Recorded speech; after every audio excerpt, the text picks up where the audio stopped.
Hi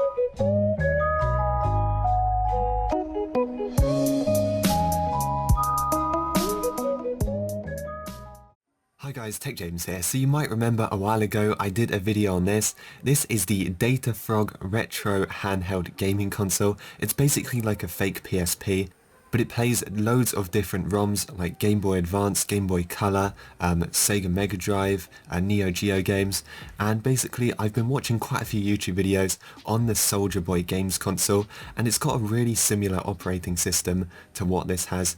So if you guys are interested in what the operating system on this looks like and some gameplay, I'll leave my other video to this in the description. That's like the full review and the gameplay and stuff.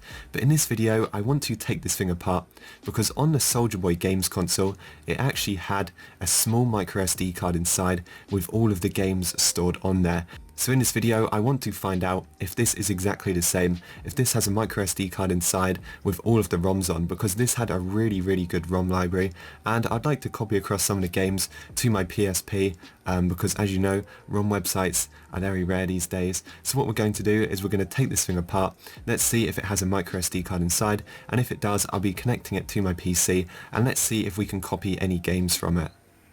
So let's just start taking the console apart. So we're going to flip it over to the back because there are 4 screws on the back which we'll need to remove. There's 1, 2, 3, 4. Make sure you remove all these. I've already done it. One of them is actually stuck in there. It wouldn't come out, so I'm just going to leave it.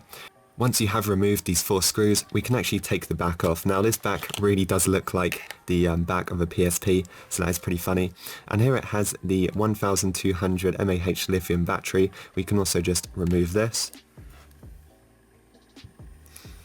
Now we can start to actually take apart the console. So I'd say it's kind of easy to take apart. The case is just clipped together, so you can use your nails or something and you just want to go along the edge until it starts to like pop open.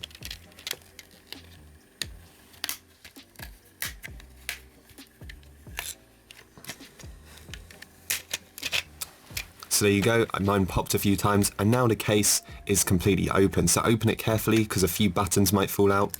Here are the volume, select and start button. This just fell out straight away, so I'm just going to put this to the side. So there are also the left and right shoulder buttons, we should probably just remove because these are very loose and you don't want to lose them. So we can just take these out and just put them to the side with the other buttons. Also just notice there is a ribbon cable holding the screen to the motherboard. We can remove this if you want to, but if you guys can see right there, here is the micro SD card we were looking for. So we're just going to try and take this out right now. So I'm not sure if this is a pad that's sticking it down, but I think that might peel off. So there you go, managed to remove it. I had to scratch a bit of this sticky thing off. I'm not really sure, like one of the conductive pads or something. We should be able to put it back in there fine though. You just might want to clean it up a bit, make sure none of those bits get stuck on. So there you go, I've just sort of cleaned it up a bit and removed a bit of that like sticky patch. And here is the micro SD card. It's a, I'm not even sure what that name is, it's blocking it, but it's 4GB and micro SD. So what we are going to do, we are going to connect this to my computer. And let's see if it comes up with the ROMs or not.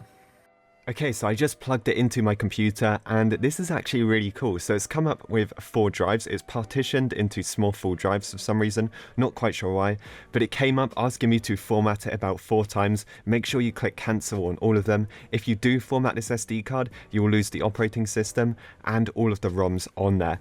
But drive H right here, if we double click on that, we've got some files on here and this is the one we're interested in. It's the game file. So if we double click on this, we've got Capcom Play System, everything is on here, including Game Boy Advance. So if we double click on that, guys, look at all of these ROMs that we get, and we can simply just copy these across to anything really. You can use them on your Retro Pi or your PSP or even your computer emulators. So this is actually really useful. Now this is a really good way for me to get ROMs just like really easily. I was actually kind of surprised that this did have a small SD card.